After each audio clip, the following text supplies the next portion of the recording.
Episode 4. Nagdadalang tao, ngunit walang asawa. Hango sa aklat ng Mateo 1:18 hanggang 25 at Lucas 1:56. Mga pangunahing tauhan, Jose at Maria.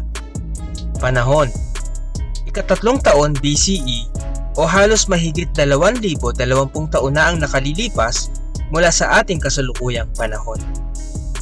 Nakabalik na ng Nazareth si Maria matapos ang 3 buwang niyang pamamalagi sa bahay ni Elizabeth sa mga burol ng Huda malapit sa Jerusalem.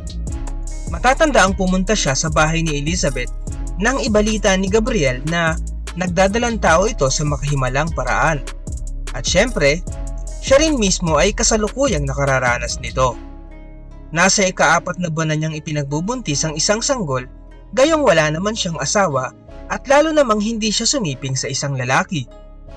Malinaw na ang kanyang pinagbubuntis ay makahimalang galing sa Diyos at ang sanggol na kanyang dinadala ngayon, sang-ayon kay Anghel Gabriel, ay tatawaging anak ng kataas-taasan, ang anak ng tunay na Diyos.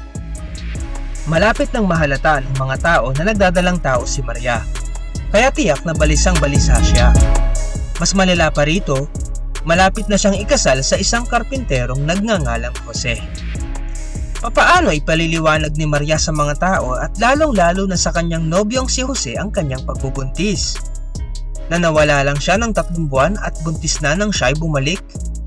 Sa kautusan ng Diyos sa Israel, ang isang dalaga na nakatakda ng ikasal ngunit nakipagtalik sa ibang lalaki ay babatuhin hanggang mamatay. Kaya kahit na hindi naman talaga nagtaksil si Maria, tiyak na nag-aalala siya kung papaano ipaliliwanag kay Jose ang tungkol sa kanyang pagdadalang tao at kung ano ang kalalabasan nito. 3 buwang nawala si Maria, kaya tiyak na sabik si Jose na makita siya. Nang magkita sila, ginawa ni Maria ang kanyang buong makakaya upang ipaliwanag kay Jose na nagdadalang tao siya sa pamamagitan ng banal na Espiritu ng Diyos. Mga katoto, kung ikaw ang nasa katayuan ni Jose, magiging madali kaya sa iyo na maintindihan at paniwalaan ito?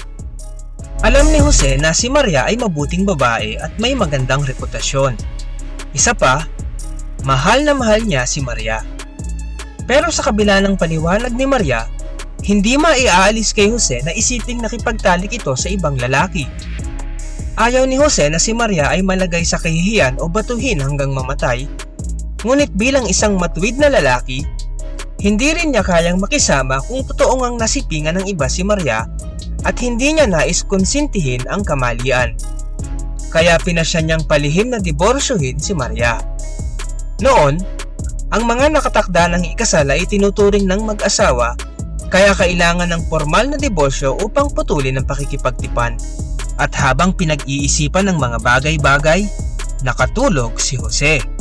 Ang anghel ng tunay na Diyos na si Jehovah ay nagpakita sa kanya sa panaginip at nagsabi, "Huwag kang matakot na pakasalan si Maria, dahil nagdadalang tao siya sa pamamagitan ng banal na Espiritu.